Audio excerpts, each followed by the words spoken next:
Alright, hey guys, it's TsubakiSwagg, and I'm coming to you with my review or first impression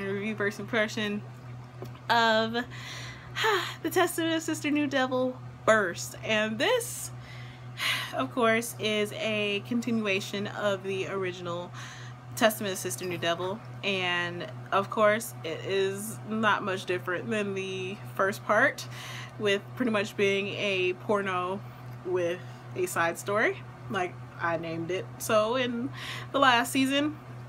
But so they defeated Zolgia in the last one, Mio, Brasa, and Maria, and Takizawa, and so yeah, they were able, oh yeah, and Yuki, they were able to defeat Zolgia, and now there is a new Demon Lord. Well, we finally get to see the Demon Lord, and we finally actually get to see Jin, who is Basara's father, fight. And even though it was just a slight glimpse of what he can do, he went the fuck off, and he was giving the Demon Lord run for his money, but he went the fuck off, and Demon Lord was like, so this is the pretty much God of War. So he was able to keep the Demon Lord at bay, and he also saved someone that was falling out of a tower. I don't know who it was, they didn't even really show who it was, but he saved someone who was falling out of the tower, and then he was gone. So then of course they show like Basara and Mio and Yuki walking to school, because I mean at first they showed Maria too when they were eating breakfast, and Maria of course is on house arrest. She's not allowed to go out the house because she don't know how to control herself.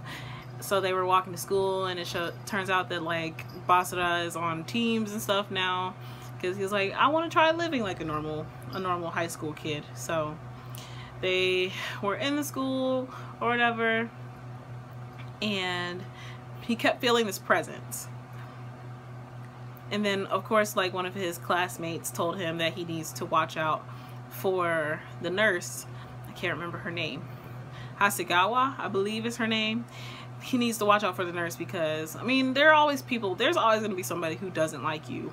Throughout all of your life there will forever be somebody who does not like you, regardless of who you are, what you look like, what you do, anything. There will always be somebody who doesn't like you for whatever reason they decide not to. But he said that Hasegawa doesn't have anybody like that, and that's completely unusual, and he feels like she is doing this because of magic.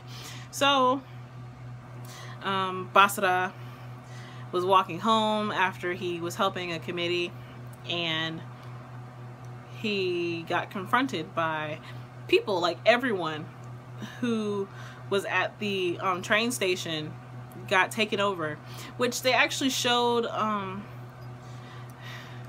Tachiba, I believe is his name, when I don't even know if it's a boy or a girl, they took over the three guys that were bullying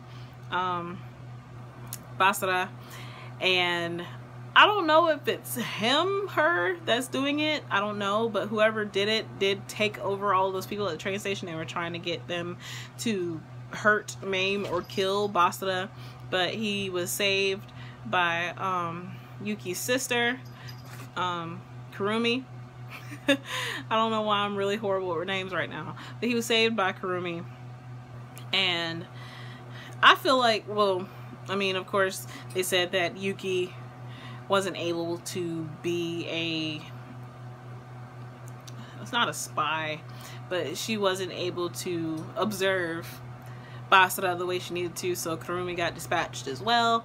So Kurumi was actually the one who saved him, and when they got back to the house, that was when the sex scene started, and Yuki and Mio were in dog costumes. It was actually really sexy, I will admit that, but yeah, it was pretty interesting. And then they made Kurumi submit too. I was like, wait a minute, Kurumi doesn't even look like she's old enough to consent to this. Actually, none of them are, technically. But so after all of that, just this whole episode was really interesting. And then like Takizawa popped up out of nowhere when Mio and Yuki were walking home and told them that they need to be careful, because they need to gain some more strength, because even though Basara was able to save them, would they be able to save him if something were to happen?